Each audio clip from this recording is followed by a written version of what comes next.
Real JP Multimedia, proud sponsor of the Nerdball podcast. Here to help you with all things audio, video, graphics, photo, web design. From weddings to real estate, commercial business to private use, we offer a big variety of services for almost any budget. And if we can't do it, we will find someone who can. Find us at realjp.com. That's REELJP.com. Real JP Multimedia.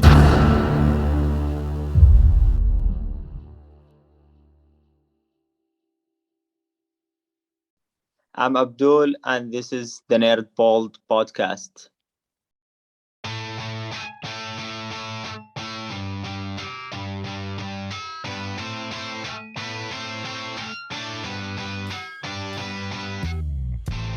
This is the Nerdball podcast with Lorenzo Melcher. Nailed it, Abdul. Thanks. First of all, thanks for coming on this podcast. We first met. You were a student worker when I was at the University of Toledo. Absolutely, yeah.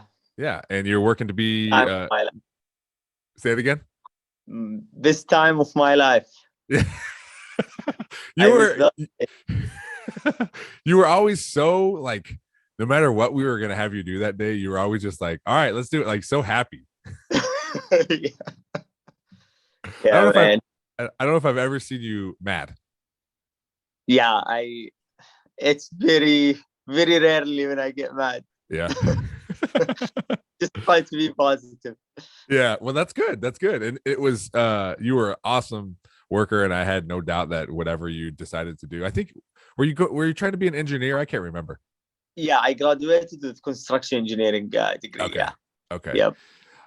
So the way this podcast works is I'm just gonna sit here and interview you. But the first thing I always ask is what's something lately that you've been nerding out about? Something you're really into, if it's a movie, if it's a TV show, if it's a game you've been playing, if it's books, something you've been into. The only caveat to this is it can't be about your job. Like it has to be something that gets you away from your job, or if you just like to, go out to this particular restaurant after every once in a while or whatever, but something that you're really into, something like a hobby of yours.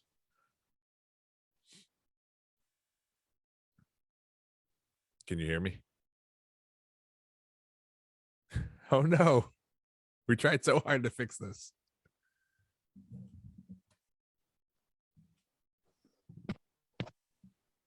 Are you there? Yes. Do you Okay. hear me? Yeah, I can hear you now. Did you hear me at all? Yes, I heard you. I said actually I've been skydiving lately. I just got my license a couple of weeks ago. 2 weeks ago. Oh, really? Yeah. I've been skydiving all summer. I started sometime. I did my first skydive 2 years ago in the end of the season. So in Michigan, the season starts sometimes in May and ends sometimes in October. So I did my solo skydive. Not solo, I'm sorry. My first tandem skydive. And 2 years ago, then the season was at the end. Then I did couple skydives last year, but I did not get my license. I did not really get into it that much because I was busy with work.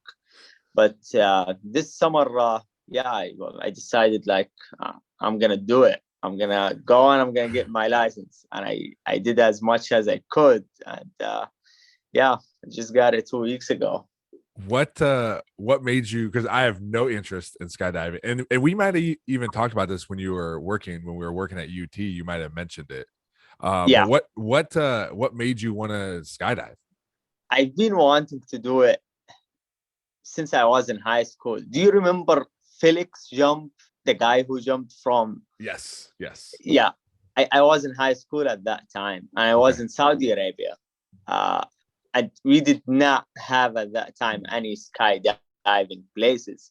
And when I saw it, I just got inspired by him, like going to the outer atmosphere and jump. I was like, hell yeah, I want to do that. I mean, I did not go as far as him. I just went 14,000 K, but just 14,000. Yeah, but Do you, and why do you need a license? Is it so you could do it by yourself? Um, so I've been actually doing it by myself, like solo, but with supervision, someone supervising you, like an Okay. instructor. But now since I got my license, I can just jump without any supervision, and I can go any place in the world, and mostly any place in the world, and just jump, Yeah. enjoy the view by Yeah. myself. So okay, explain to me. So you go up in an airplane. How long? And I know it depends like how far you're up, but typically how long are you just free falling before you pull the chute? Okay. Before I deploy the parachute, so I usually jump from 4,000 feet, 14,000 feet. I'm sorry. Uh, so from 14,000, usually you have to deploy at like that, like, or I deployed at 5,000. Uh-huh. This is take you around 55, 60 seconds free falling. Oh my Then, god. yeah, yeah. Yep, Oh. from 14, literally from 14,000 feet to 5,000, it's sometimes 55 seconds. Oh. It like I It said goes, before, it's terrifying. it, so I'm not gonna lie to you, it's scary. I feel Yeah. scared every time I do it. Yeah. Every time I'm by the door, like, uh, like deciding to jump, I feel nervous somehow. Mm-hmm. But Well, that's once, part of it though. That's part of it. yeah, Yeah.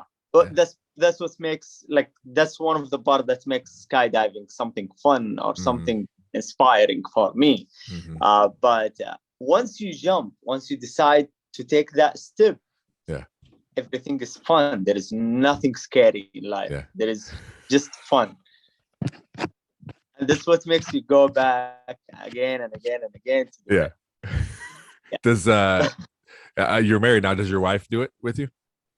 Oh no, No. no, she barely was accepting me to go skydiving.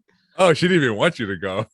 He did not in the beginning. No, I Okay. was like, just one jump. I'm gonna go try tandem, and she said, "Yeah, okay." Then after I came back from that day, I told her, I'm gonna be skydiver. I cannot just let this go. I'm gonna do it more and more. And That's yeah, awesome, man. Yeah. Do you have your own gear and stuff, or do you still just use wherever you're at? yeah, I did not buy my gear yet. I'm Okay. planning hopefully next year, because so I got my license 2 weeks ago. It's considered the end of the season. I did not Okay. want to buy a gear and Mhm. just keep it for another 5, 6 months without being used. Yeah. Is it is Yeah. expensive to go to jump like one time? Is it an expensive thing? It depends. Like when I was a student, skydiving student, Yeah. was something around 200 something. Uh, but now, since I have my license, if I want to rent the gear totally, like with the jump, Yeah. it would be maybe 70. Okay. But All once right. it goes down to $30 maybe. Oh. So yeah, But so it's you're worth it. sure. I mean, $30. Yeah, $30 is to get the shit scared out of you. Sure. Yeah, that's great. Yeah, but the reason it's a little bit higher when you are like you are a student, because there is instructor jumping with Yeah. you. So you gotta pay You for know, like a class and stuff. yeah, they are spending time teaching Yeah. you what to do. Like Yeah. there is a lot of things to learn. Yeah, and getting the license itself does not mean you're gonna be like. It does not mean that you are 100% good at it. No, you still keep learning, jump, another jump. Like Yeah. it's something you just gain, like techniques, skills, Hmm. stuff like that. Do they ever like will you get to the point where you can like they'll teach you like tricks and stuff, or are you just jumping? Uh, I I learned some stuff. I Yeah. learned how to turn, how to track, how to duck. These stuff like very necessarily to learn before you get your license. Okay. All right. But advanced tricks, I still did not learn anything yet. Okay. All right. Yeah. Right, That's awesome, man. I like I said, I knew you wanted to do it because you had mentioned it when we were sitting in, in lunch or something. So I'm glad that you're doing that and and still getting like you're getting your license, you're gonna buy gear eventually. So that's awesome, man. That's great. Yeah. Yeah. Thank you. Yeah. So you mentioned you're from Saudi Arabia. You were born in Saudi Arabia? Yeah, I was born and raised in Saudi Arabia. And can you explain or just say like well, first of all, when did you come over to the United States? It was 2000, end of 2015. Okay. For college specifically?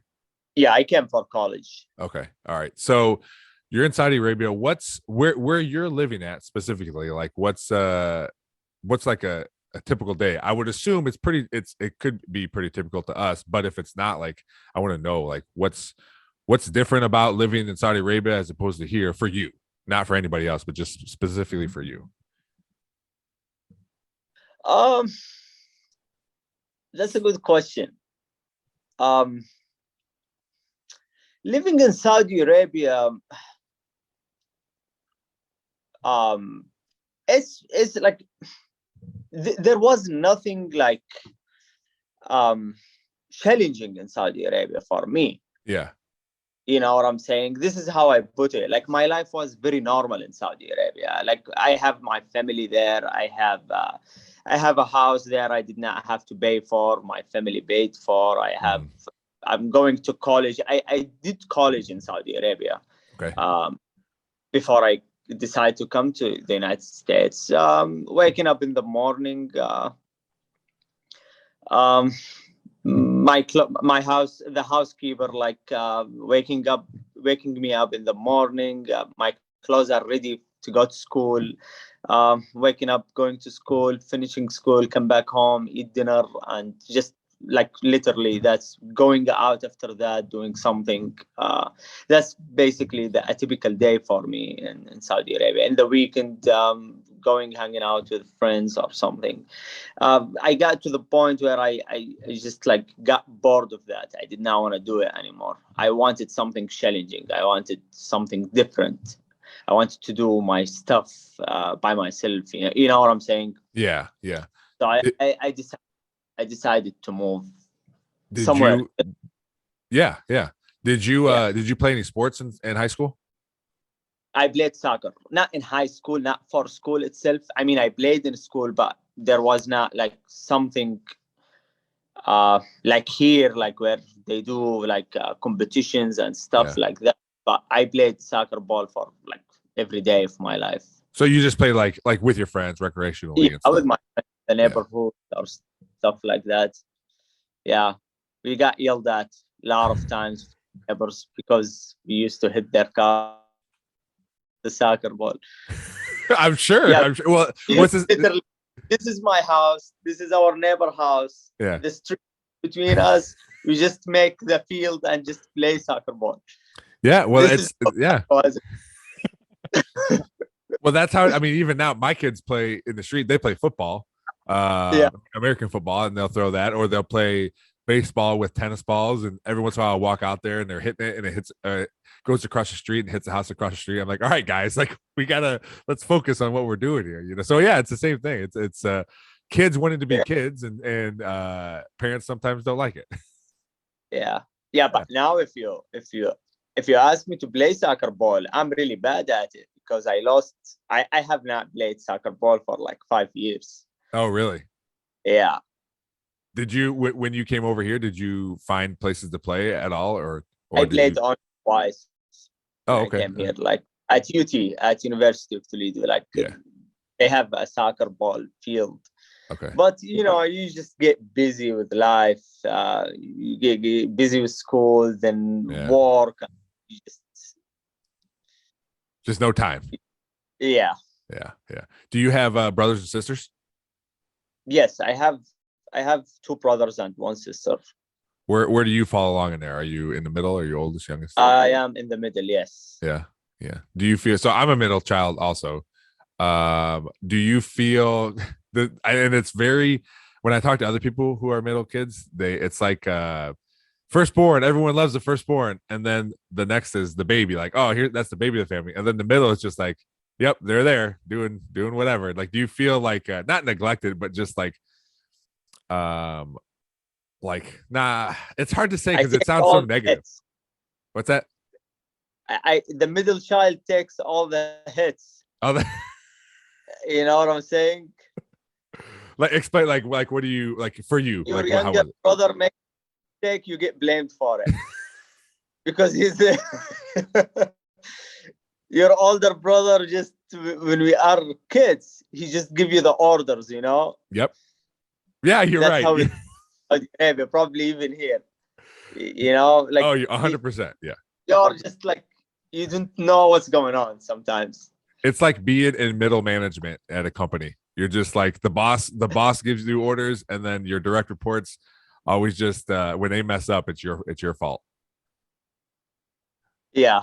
And your older brother always micromanage you, you know? Yeah. Oh, you didn't do this that way. You didn't, you know? Yeah.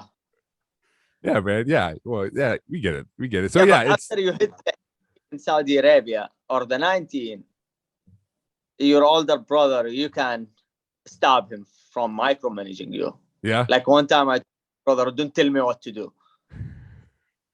How'd that go? You know what I'm saying? I mean, he got pissed at me, but you gotta sit your ground. Yeah. Well, that's good. That's good. I think for me, I got out of that because I got bigger than my brother. So at some point he decided, he's like, well, we're getting older and he's bigger, so I'll just let it go. Yeah. So you grew up until, so how old were you when you left Saudi Arabia? I believe I was 22 years old. Okay. 22, 23, yeah. And you knew, because you said you went to college in Saudi Arabia, you knew you wanted to be an engineer then too? Yeah, I actually, in Saudi Arabia, I got a associate degree in civil engineering. Okay. Then I could finish my bachelor degree there and then like just continue with it. But I had to change my major to construction engineering here in USA because they transferred more credit to me than I did civil engineering here. And they are very close majors to each other. Yeah. But yeah, I did 2 years there before I come to the USA. So when you decided, like, hey, I'm going to go to the USA, I'm going to study some sort of engineering, how did you decide, hey, I'm going to the University of Toledo? So here is the thing. When I started applying for colleges, I did not. My younger brother did. He did me a really good favor. He applied for you? Yeah, I did not know English at that time. He knew English. Okay. Yeah, my English was zero. All I know, hi, my name's Abdul. That's all I know when I first came here. It was really hard. Oh yeah, I would imagine. Yeah. So he started applying for colleges in the USA, and University of Toledo was one of the universities that transferred the most credit for me from my associate degree. So he told me, this college transferred like at least 1 year for you. I was like, yeah, let's do it. And I started searching online, like Toledo, like to see photos of the city. I want to see how nice is it. And they put a really nice photo for the downtown that looks like California, like it looks like downtown California, or like Los Angeles or something. And like that bridge, and I was like, wow, that's a really nice city. I'm excited to go there. Then the first time I came here to the downtown, I was like, where is that bridge? The downtown does not have anyone. Like, what's going on? Oh, that's so funny. Yeah, but I love it here in Toledo. It's home now. Well, good. Yeah, that's I always wonder. I mean, I like Toledo too. I grew up in Toledo. I moved when I was 14. I bought a house. My first house with my wife was in Toledo. We lived there for about 3 years and moved back to Perrysburg, where I'm from. And and now I work in Toledo. I love it. I know people give it a bad rap a lot, and like every bigger city, there are bad things that happen. But it's every city, right? Every Yeah. city is going to have something like that. But what I enjoy, especially because I work for the Metro Parks, is we are actively trying to better our community, and being involved with the Metro Parks, I meet a lot of people who are also trying to better their community. And I know there's people out there wanting to be there, and there's people like you, like you come in, you're like, hey, what is this? This is false advertising. But then after a while, you learn to love it. And like you said, it's home now. And those are the people I want to be associated with. Like, these are the people that, yes, this is home, and I want to help it. I want to do as best I can for my community. Absolutely. Yeah. Yeah. So you were so you came over here with zero English, besides, like you said, being able to say, hi, my name is Abdul. How were you able to navigate going to did you go to school right away? Like, how were you able to navigate going to school not knowing English? Man, that was like crazy. So what's happened is, the first day I came here, you are talking about college, right? Correct. So when they accepted me, they gave me conditional admission. They told me, okay, you are accepted, but you have to learn this level of English. Oh, okay. Before you start college. And University of Toledo have English school, like there is English school in it. Oh.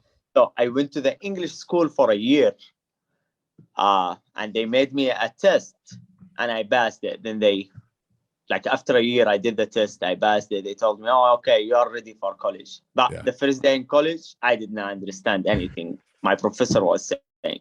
So I was not really good, but they told me you are good to go. Yeah. Yeah. 1 year is not enough to learn a language. That's no, I would. Yeah. I would imagine. The first 1.5 to 2 semesters in college, I promise you, Lorenzo, I did not understand anything the professor was saying. I didn't know how did I pass. I just was studying extra hours to understand what's going on. Like, my translation app was all the time with me, using it. Yeah. Yeah, but it was a good experience. Well, yeah, and now your English is excellent. I would always I always say, like, I would hate to come from a different country, because the English here is so difficult. And I know it because obviously I grew up here and I speak it. But if you look at just certain words and certain phrases and how we do things, it's in order to be really good at it, you just like you said, it takes a long time. And it had to be so difficult just to learn the language to be able to go to school. And actually, Lorenzo, I appreciate ALI, the American, the English program in UT. They helped me. Yeah. But most of the help, or most of the skills, or the language I learned, not from school, the English school itself. Yeah. I learned it from communicating with people. I got to the point where I'm not learning anything. I have to get out of my comfort zone and just talk with people. Even if they're gonna make fun of me, this is how I was telling myself, even if they're gonna make fun of me, even if some people gonna ignore it, I'm just gonna go and talk with everyone. And as you know, I'm very social person. I talk with everyone. I just started going and talking with people. Whenever I see somebody, I just talk with them. Not somebody busy, let's say in a social basis, you are at a bar, for example. You just go and talk with people. That's what really helped me learning the language, not the school itself by itself. Yeah. And that's the I think at the same time, the easiest way and hardest way, because that's when you're going to learn exactly how people use the language. But it's hard because, like you said, you just got to go up to people and do it. And an added thing for you, because I know for me, whenever I go places, and I've talked about it before, but whenever I go places, I like to see if there's people there that look like me, because I'm more comfortable, right? So when there's people that aren't there that look like me, I'm the same way as you. I'm a social butterfly. I'll talk to anybody, but it's a little more difficult. And for you, the same way. I would imagine trying to learn English with your accent was even an extra step. Are they even gonna be nice to me, you know?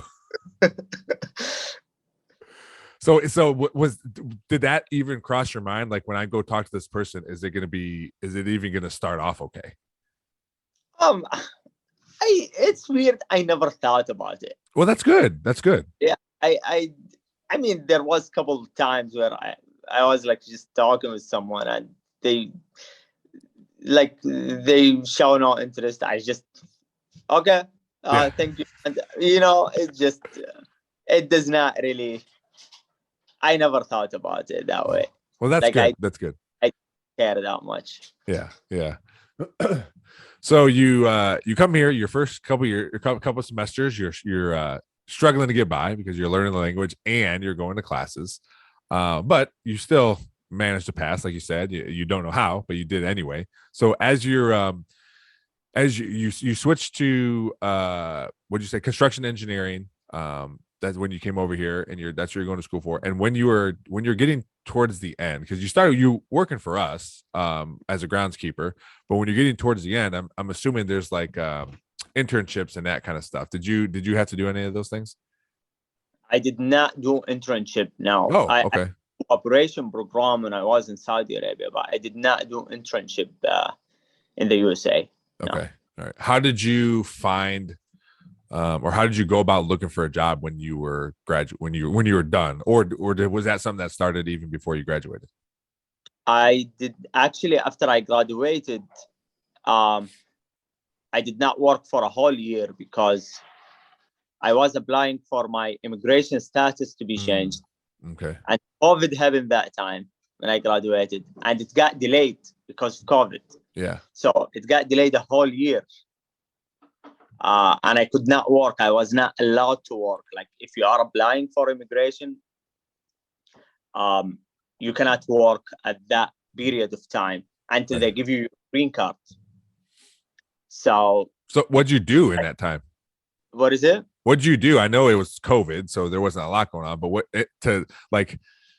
to not be able to work, because I was still able to work. We just had to work, do what we could do with COVID. But like, what'd you do in that year period?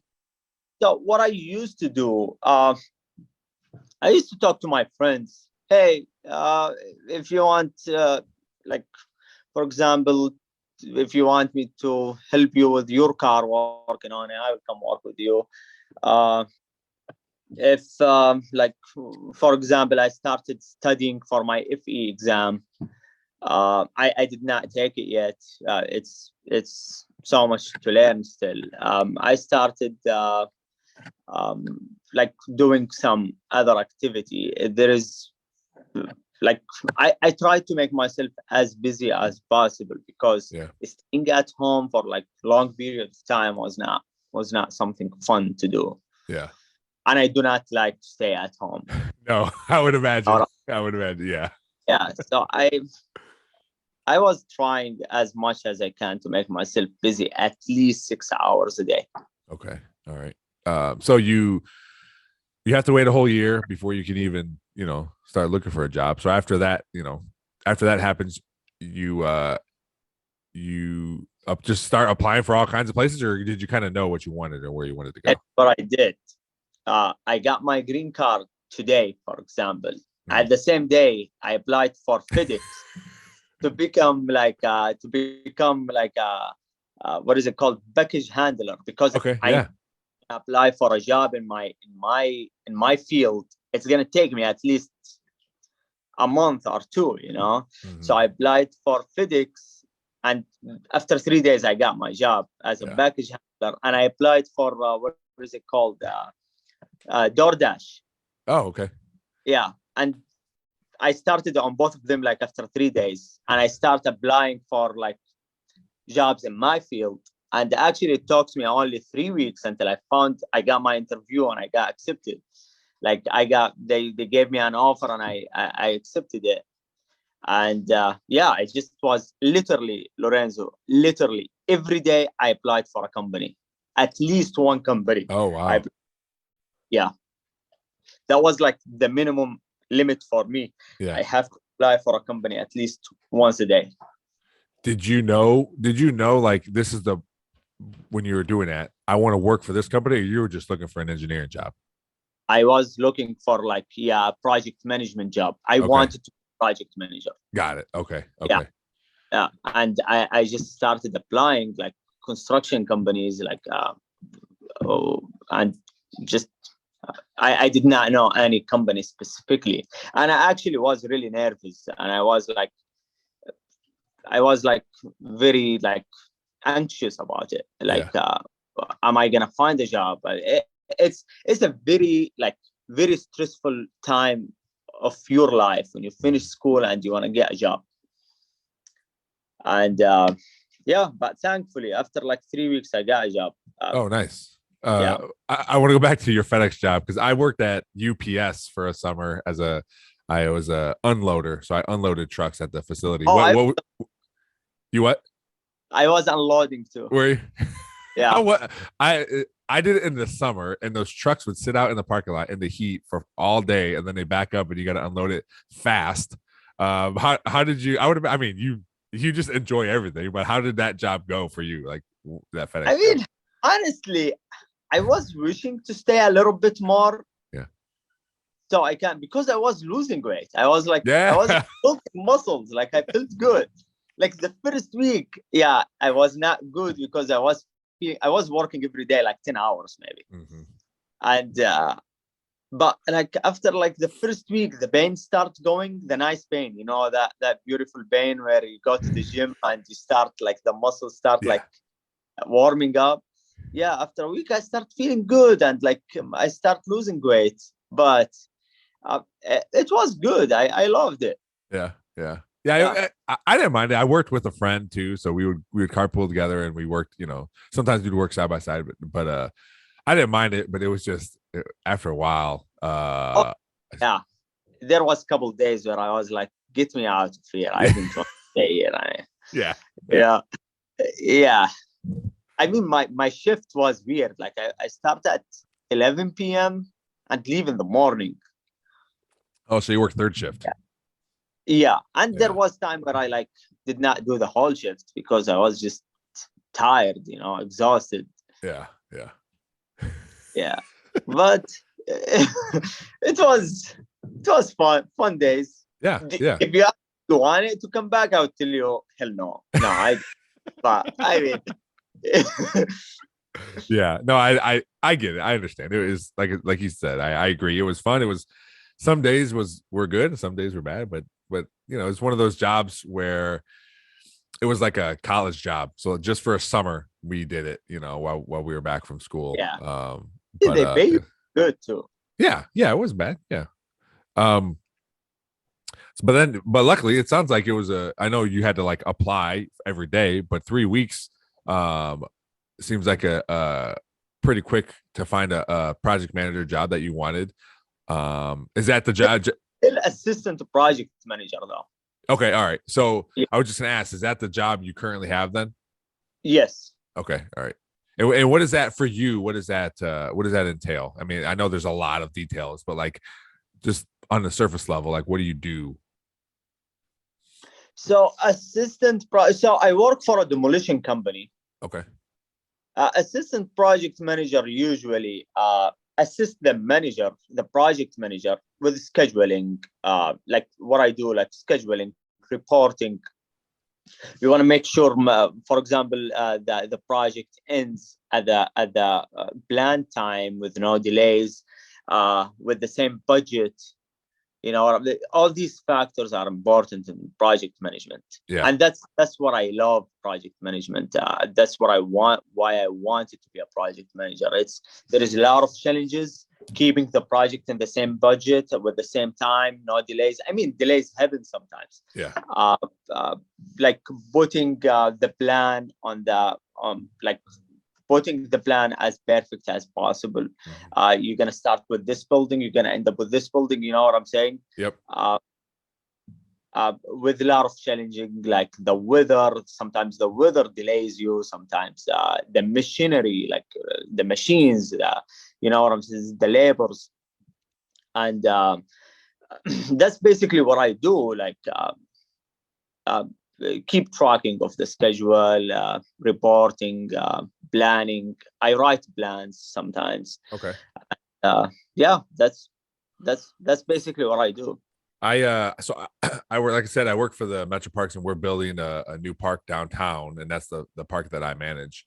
So every week or every other week I sit in a meeting, because we have a general contractor that we use, and the amount of information that they have to be in control of, like you said, planning and scheduling, all that stuff, weather, who's doing what, when are people coming in, because building, it's, how you have all these different trades, you got to, well, the painters can't come in until the carpenters are done, and the carpenters can't come in until the electricians are done, like just lining up all these things. And then all it takes is one delay, or this company can't get the machine or parts that they need, or, and then everything gets pushed back. And it's, it seems, I don't know if I could do it, because it seems like so dependent on other people and other things to go right, and like, I just want to clean my park and have people come to the park. But it seems like it could be a headache sometimes.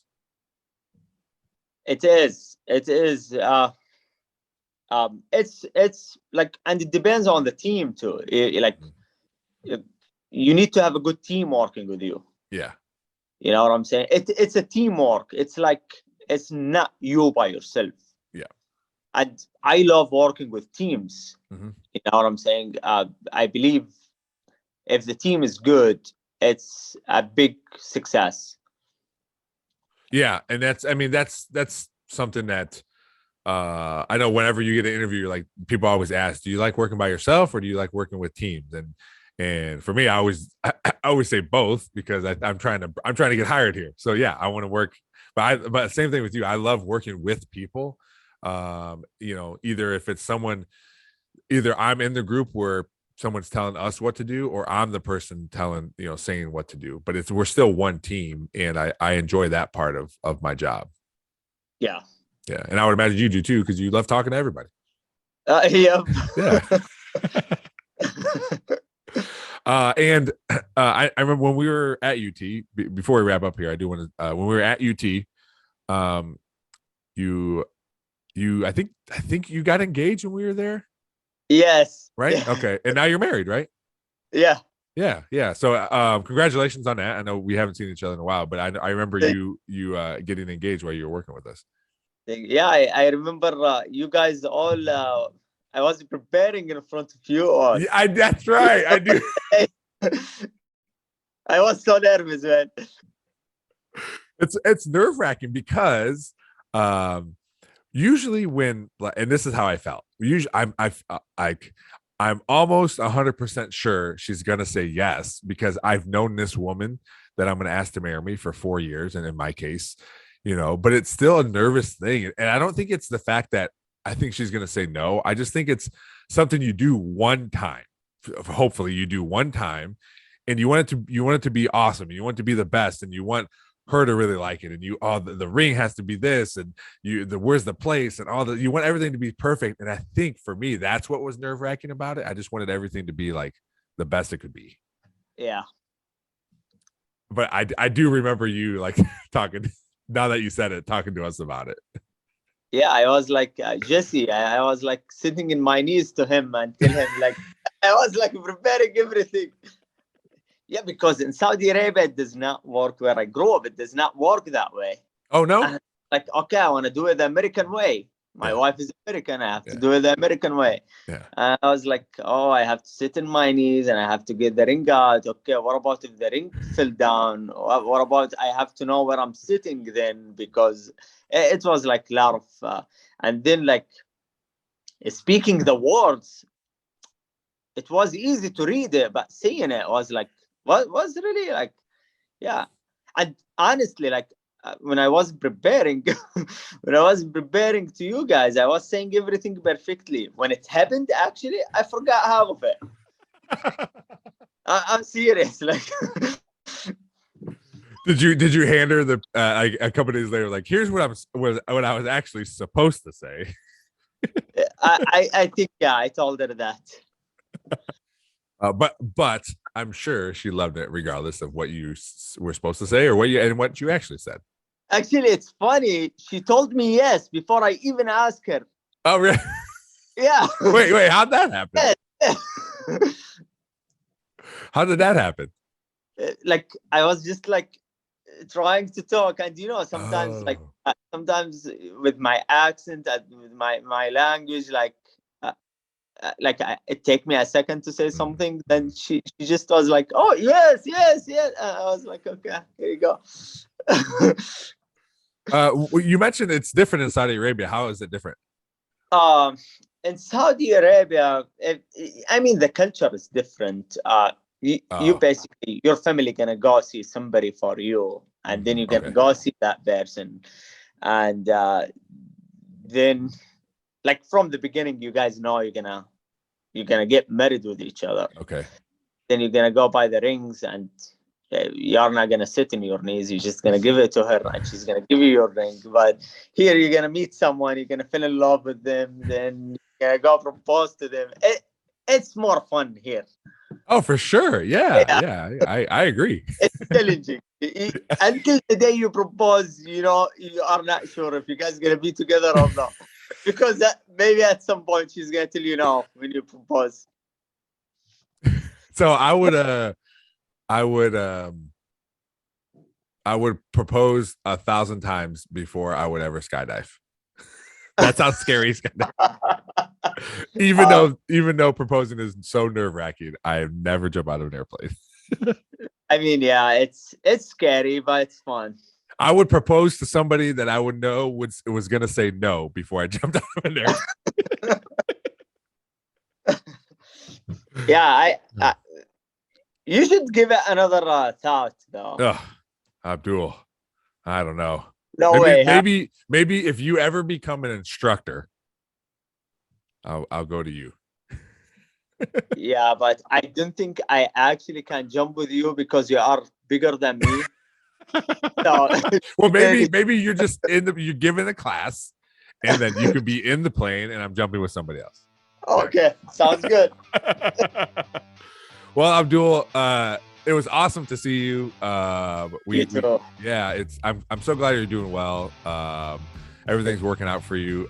Thanks for coming on the podcast. Absolutely, that's my pleasure. Yeah, at some point, maybe we can get together and grab a bite to eat or something. Because I remember when you were in school, you ran into us at a bar when we were down table 44. Do you remember that? Yeah, I remember that day. Yeah, I met your wife. Yeah. That was fun. So maybe we'll get together sometime. But thanks again, man. This was awesome. Absolutely. Thank you, Lorenzo. Thank you for having me here. Thanks everybody for checking out this episode of the Nerdball Podcast. Please rate, review, and subscribe wherever you're hearing this on any of the podcatchers. On YouTube, hit that subscribe button so you never miss an episode. We're coming at you 2 times a week now, audio and video. Check us out on all the social medias. Just search the Nerdball Podcast on Facebook, Twitter, Instagram, TikTok. We're out there. Gmail is the nerdballpodcast@gmail.com. If you want to shoot us an email, we'll be happy to get back to you. Thanks to Real JP Multimedia, Cuttlefish Graphics, Perrysburg Junior High STEM Lab, and Big Daddy Graphics for helping out the podcast. Thanks for listening. We'll see you next time.